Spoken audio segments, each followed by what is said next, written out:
Ike Taylor, two-time Super Bowl champion. Man, y'all already know who this is, man, but y'all already know I'm chilling with Todd Wharton, FaceTiming right now. So have you ever lived with somebody, a roommate, somebody you love, a family member that just wants your attention 24 hours a day? Well, this segment is dedicated just to that. You're a handful. Brad, I'm up. Thing, if that's you, you better have a good explanation for waking me up. Are you serious right now? It's 6 a.m. You know, you're a handful. Can you stop stuttering, please? Oh my God, use a pen.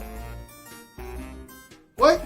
I already got you gloves. You forget about the manicure, and there ain't no way in hell that me and you are holding hands in the park. Seriously? Morse code now? What are you saying? I'm gonna slap you now. We'll be right back with two-time Super Bowl champ of the Pittsburgh Steelers, Ike Taylor. Welcome back to the show, everyone. So my guest tonight is a two-time Super Bowl champ with the Pittsburgh Steelers. But right now, he's on a new venture with his new cigar company, and now he's a media analyst on his own podcast. But before we get to that, let's check out some of the highlights of his NFL career.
Please welcome to the show, Ike Taylor. T, what's up, man? How you doing, bro? I'm good. What you driving up in there? You got an Escalade? You got an Escalade? No, I got the big dually truck, bro. So I got the Ford 350 dually truck, and I love it. I love it, man. Yeah, I just raced home in my little Schwinn bike with the little bell on it, man. It was crazy. I had to take the basket off. People are looking at me funny, like, who's with the basket? Why does he still got Easter eggs in there? Easter's open, man. Like, what's going on here? But man, as long as you got swag, you're good. Yeah, I try to have a little bit of swag. You got it. First of all, bro, congrats on a great career with the Pittsburgh Steelers. Pretty incredible. 12 years, NFL. Most people wish they can play in the NFL just to play. But when they get in there, the average lifespan, I think it's like 2 years in the NFL. That's how hard it is. When I was doing some research on you, I know you're originally from Louisiana, went to North Carolina, moved back to Louisiana. But your whole career has been kind of a jump around. I think you played like 30 positions in college. And then when you got to the pros, fourth round draft pick, you were all over the place again. But the great thing about it was you're kind of like a Rudy story, right? You just never gave up. You busted your ass. You received a great contract, but then you proved yourself as years went on how good you were. Not that you just fast, but you went from a great contract to an amazing contract. How did that feel that your hard work and your hustle, right, paid off literally in the NFL? Man, I trusted the process. I bet on myself. And that's what I try to, teach my son, my nephews and the kids I coach, man, like the process. It's going to be a long process. But when you're 100% sure of yourself, it's a lot of light at the end of the tunnel. You're going to have a few dark days. But, man, for me, it was just the consistency. See, like I just stayed consistent at whatever I did. So whether I was waking up at 5:30 for 365 days out the year for 17 years, man, I was like, eventually this going to pay off. You know what I'm saying? So I always told my mom, and my mama told me this, and I forgot I told her. She was like, all right, man, you told me when you make it to the league, you're going to retire me. And that's what I did for my mom and my sisters. and my son and his mom. So that was pretty much my goal. But I knew it wasn't going to be easy, T. So eventually, I played defensive end in high school. So we ran the wing T offense. So I played the end in high school. Wound up being a wing back in high school. Was a walk on to the University of Lafayette, Louisiana. Played running back. Walked on as a running back my junior year, and I crossed over the cornerback my senior year. Pittsburgh drafted me in the 4th round, and I kind of took off from there. Yeah, which is pretty incredible. Now, I never really got to ask this with a couple of guys I interviewed already. How was your nerves during the NFL draft? Because when you're sitting there watching for hours and hours and hours, was part of you thinking, I'm not going to get drafted? And then when you did, was it just like looking up at God? You're like, you had a plan for me to play for Pittsburgh. Is this what this is all about? So I prepared myself not to get drafted. Everybody knew I was going to get drafted, and everybody was saying it was going to be the second day, but I didn't know when. So actually, when Pittsburgh called me, actually Washington called me before Pittsburgh. Yeah. So I thought I was going to be at the time a Redskin before I was going to be a Steeler. So Washington called me and told me the next pick they was going to get me, but it wound up being Pittsburgh jumping ahead of them, and I wound up getting to be a Pittsburgh Steeler. But honestly, I wasn't nervous at all. I was playing the PlayStation. I was playing John Madden at the time. For me, T, I just wanted the opportunity to at least get in the league. I said, once y'all let me in the door, I could take it from there. So worst case scenario, I was going to be a free agent, but I wasn't worrying about that. But then I got drafted. Yeah, and it was incredible. You got to play with 2 great coaches, Bill Cowher and Mike Tomlin, which is great. I just love how your career progressed. And then you got to get 2 Super Bowl rings, not 1. I mean, you beat Seattle Seahawks and also the Arizona Cardinals. But it's a really cool thing I love about your career. Not a lot of people can say this. You got to catch an interception with pretty much the GOAT of quarterbacks in the world, right? Ever, which is Tom Brady. Did you realize how big of a catch that was that you see it at today? Literally like the man ever. How does that feel? T. Brady was my first pick in my NFL career. Yeah.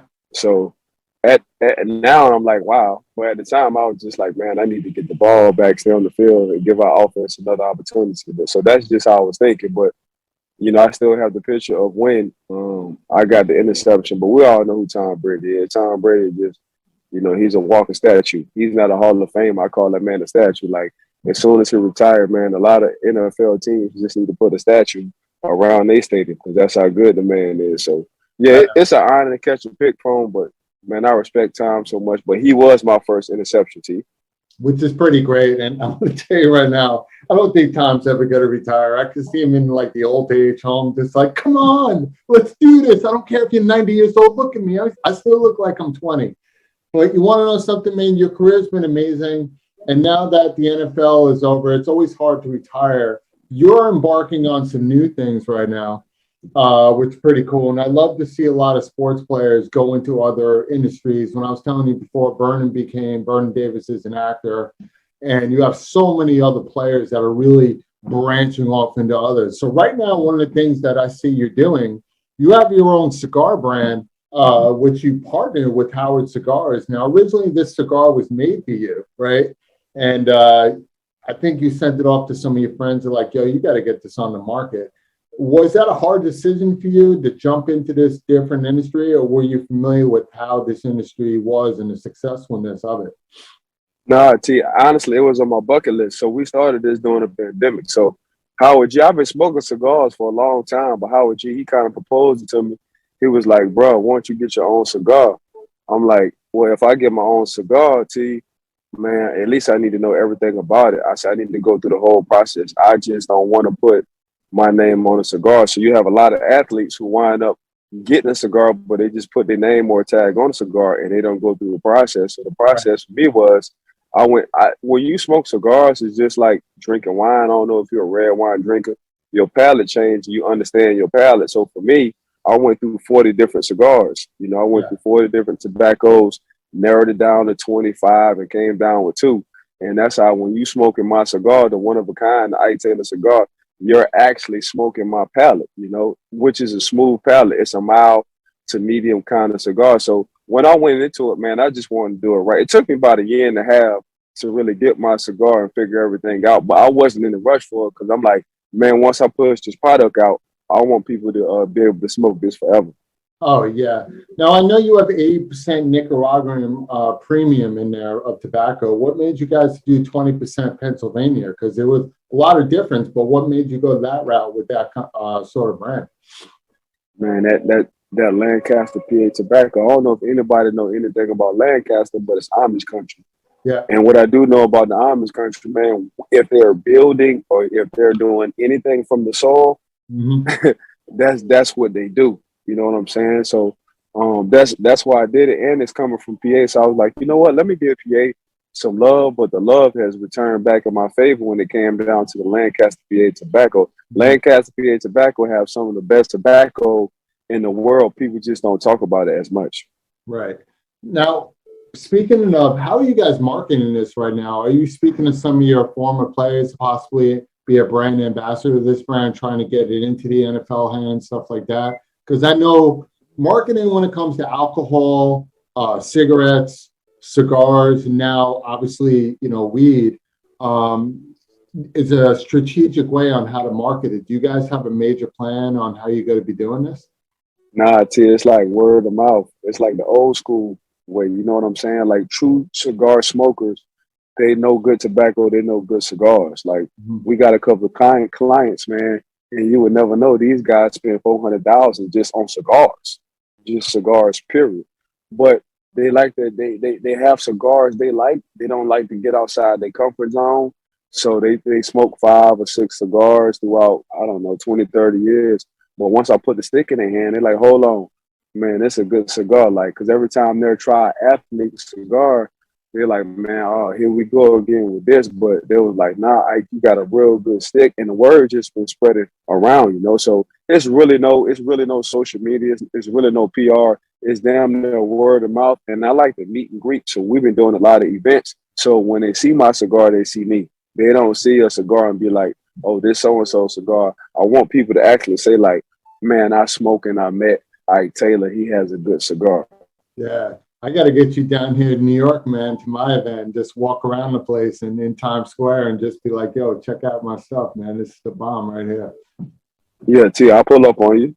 Oh, yeah. We'll talk about that. We'll talk. But you also have you become a media analyst as well. A lot of sports players become media analysts because, I mean, honestly, you have more knowledge about what you've been doing all your life. So I love the name of your podcast, Believe, which is kind of cool. BLEAV, which is great. Right. And I believe it's with your partner, Mark Bergen, our reporter. What made you guys decide to create this podcast, and what was the inspiration behind it? Well, I always felt like I was a general manager. I think I was only one of the few active players who actually sat in draft meetings with the Pittsburgh Steelers. So Kevin Colbert, who's the GM, this is his last go-around with the draft for the Pittsburgh Steelers after he retired. Him and Mr. Rooney, they used to let me sit in, and they always asked my insight. So I was like, you know what, man, let me go on. I said, Kevin, I want to be a GM. Just give me something to do. So he'll give me 5 to 10 players to analyze, write down the pros and cons, and see what round it would go in. So we started with that. Then it started off with 25. Then it started off with 50. Then it started off with 100. So I was like, oh, I really do got an eye for this. So then when I retired, I used to talk to them, and they're like, Ike, who you think? Like, who's a Steeler? That's the first thing they're saying. Like, who you like in a draft that you can say a Steeler? And I give them my input, and a few of the draft picks, I said who my input was, they wind up drafting them. So I'm like, okay, I really do have an eye for this. So I just take the time. Like right now, we're going through the draft. The draft is Thursday. And for the Believe network, we wind up doing a mock draft, my first 40 draft. And I do it kind of orthodox, you know what I'm saying? I do it off of what I see and where I think guys should go. But that's always been my dream job, T. Yeah, I was about to say, like, if they've been going for you for a lot of advice, I think it's time for them to put some dollars behind that advice. And say it again. Say it again. I'm going to say it one more time. If you guys are going after this guy for advice to draft good people for your team, I mean, this is a former player of you guys that obviously done his due diligence. So think it's time for you guys to come out of pocket and pay I this appreciate that, T. salary, give him a title as maybe scout coordinator or talent coordinator. And on top of that, I think Howard Cigars, I think it's, what was the name of the thing? I'm sorry, 10 a kind? Is that how you pronounce it? One of a kind. That's what it is? Because you know what it is? You guys sent it to me in all caps. I'm like, okay, I'm going to screw it. I'm sitting there, it's one of a kind. What is that? 10 Pakine? What is that, native? Like American? No, it's one of a kind, T. So there's two things I'm telling you right now. You could play this to the Pittsburgh Steelers. Two things, guys. Hire this guy as a scout coordinator because you're obviously That's one. His knowledge. And number two, I want to see one-of-a-kind cigars banner inside the Pittsburgh Steelers. So you know what you do? You don't give him a full salary. What you do is you give him a partial salary to be a scout coordinator, but you all guys also buy shares into his cigar company and market it through the Pittsburgh Steelers brand. Because I just found my agent. You'll end up making more money that way. I just found my agent, T. Ward. I just found my dang agent, for sure. All right, you know how many people have asked me to be their agents from hip hop to sports? Because even though I joke around, people are like, that's actually real. I'm like, yeah, you know what agent's job is? They're verbal marketers. That's what an agent job is. Their job is to book you based on the value of what you have to bring to the table. 100%. No, you do a good job of it, T. That's what I'm saying. Take this whole thing and send it over to them. They could be like, man, who the hell's this white boy from New York trying to tell us how to market the Pittsburgh Steelers? I'm like, I'm a Giant fan. I'm trying to help them out. So I'm going to another team right now.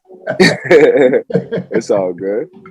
You know, which is so cool, man. But yeah, we'll get a connect because this event happening in Times Square in the fall. Definitely check it out. First ever Global Humanitarian Awards, bro, and it's happening in Times Square in New York City. It's a big deal. A lot of people involved. Fran Dresser's being an award. Ben Crump, John Amos, I believe Carl Blanks is going to be a part of it. Taj Gibson from the Knicks. So there's a lot of things going on here, man. And I think it'd be cool to have you roll up there with them. Hey, T, you give me the invite, I'll pull up on you. Hell yeah. We're going to talk after this interview, exchange. And obviously Camille's a sweetheart. She does the job. You know, it's all about love. It's all about giving back to everybody. And that's what it's all about, man. So, yes, sir. Besides the podcast, the cigars, people always have stuff that's going on. Is there anything that a lot of your fans should know about you or that they don't know about that you're into? Like, are you a movie buff? You like to cook? You know, you've seen like 8 women plus you're married at the same time. Don't show your wife this if you're married. No, I'm just like, nah.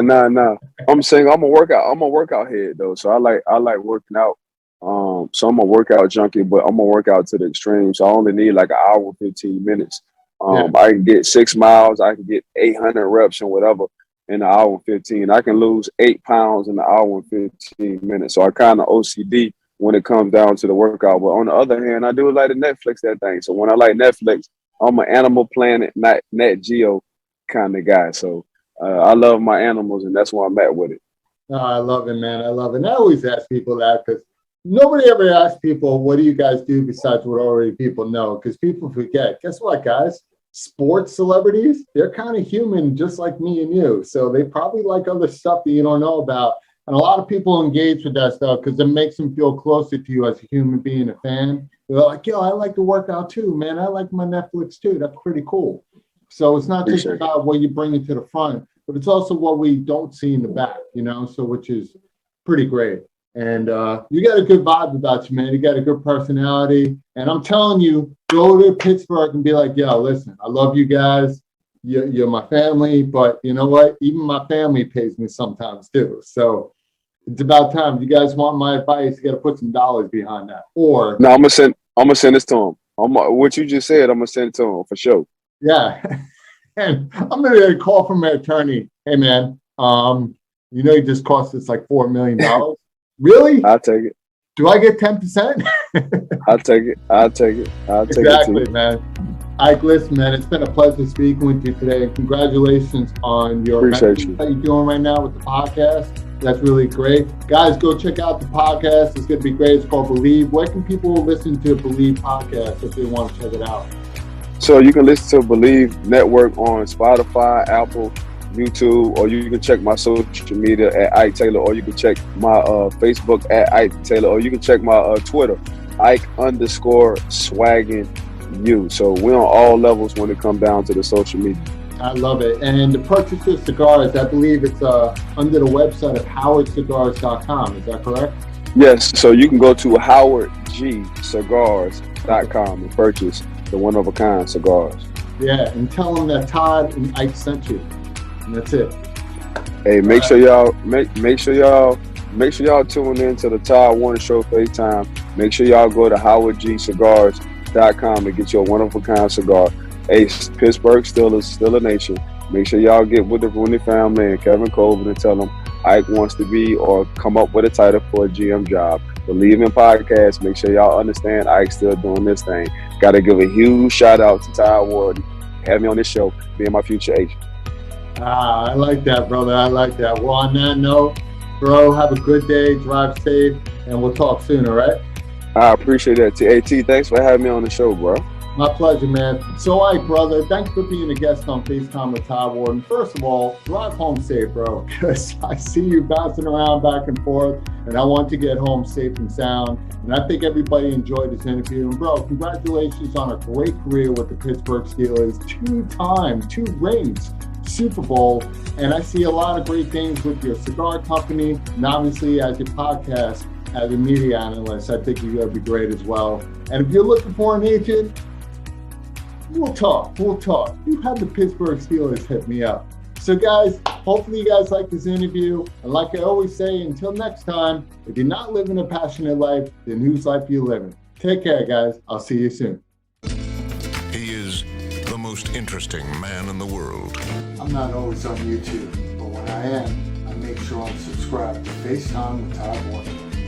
Be thirsty, my friends.